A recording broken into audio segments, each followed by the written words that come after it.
Olá pessoal, hoje eu estou aqui para contar para vocês uma técnica da terapia cognitiva para tratamento de transtornos de pânico.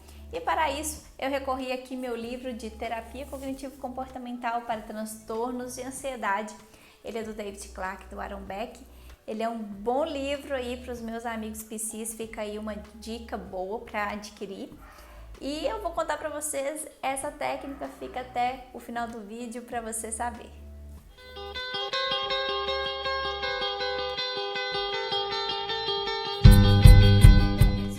Então, para a gente começar, o primeiro a gente vai entender o que é um transtorno de pânico. Transtorno de pânico são aquelas pessoas que têm crises de pânico. Então, elas sempre têm um conjunto intenso de sintomas que a levam a interpretar e a entender que ela está passando muito mal ou que ela está próximo de uma morte. Então, quais são os sintomas mais comuns? Aí aqui na página 295, eu gosto muito desse livro porque ele, além de trazer muitas técnicas, ele traz muitas explicações sobre os transtornos. Então, é uma boa a gente ter esse livro aí na nossa biblioteca para os nossos amigos da psicologia. Então, vamos lá.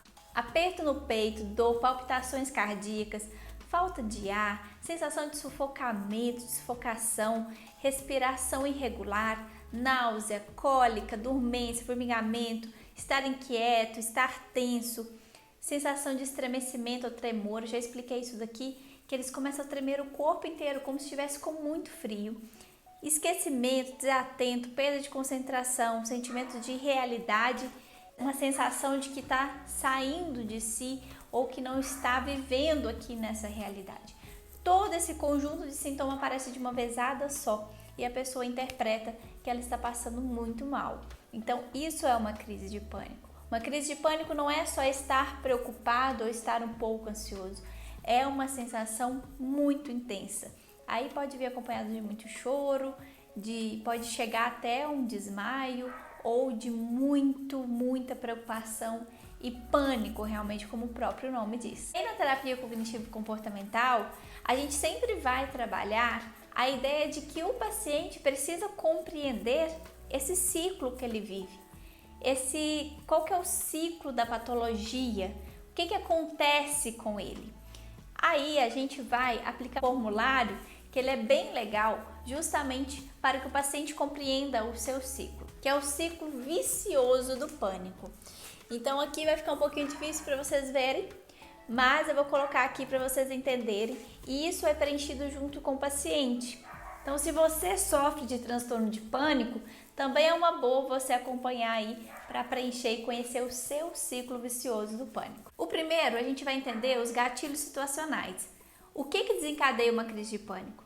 Só quem está vivenciando sabe. E o que desencadeia uma crise de pânico numa pessoa não é a mesma coisa que vai desencadear uma crise de pânico na outra. Algumas pessoas desencadeiam uma crise de pânico com um fator externo a elas. Então, eu posso estar andando na rua e alguém me olhou esquisito, eu interpretei aquilo como algo extremamente ameaçador e aquilo me desencadeou uma crise de pânico. Ou eu estar sendo pressionado pelo chefe, ou eu passei na frente de um cemitério e lembrei de uma situação traumática, ou até mesmo um gatilho interno. A pessoa está observando ali os batimentos cardíacos e aí disparou um pouquinho e ela fica muito preocupada que vai morrer e tudo mais. Ou a sensação de calor aumenta e ela percebe que está tendo uma crise de pânico e ali desencadeia todo o ciclo, o processo do pânico. Qual é o gatilho situacional que desencadeia uma crise de pânico em você? O próximo, o segundo item, é quais são os sintomas físicos, mentais e emocionais iniciais. Isso é muito importante. Ninguém consegue perceber uma crise de pânico vindo.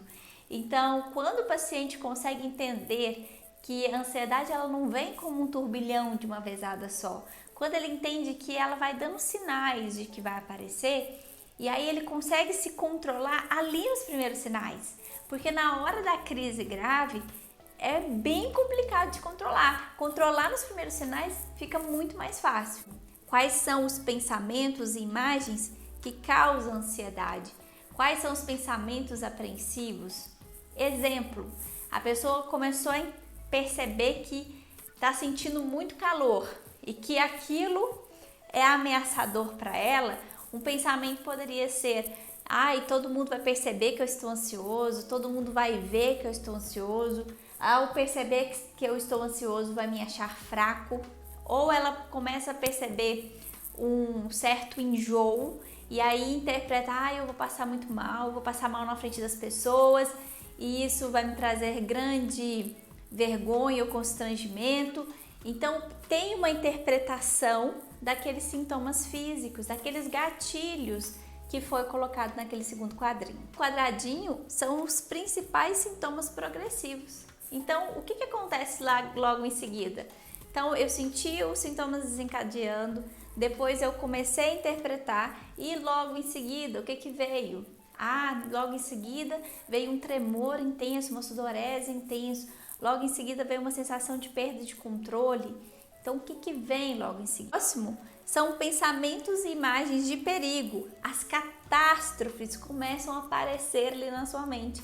Então, a gente fala que é o auge da crise, é quando você já está se imaginando ou sentindo que a morte está chegando ou que algo extremamente catastrófico já está acontecendo. Então, aquele pensamento é extremamente catastrófico. Uma tentativa de enfrentamento e controle, ou já parte para uma crise intensa de pânico.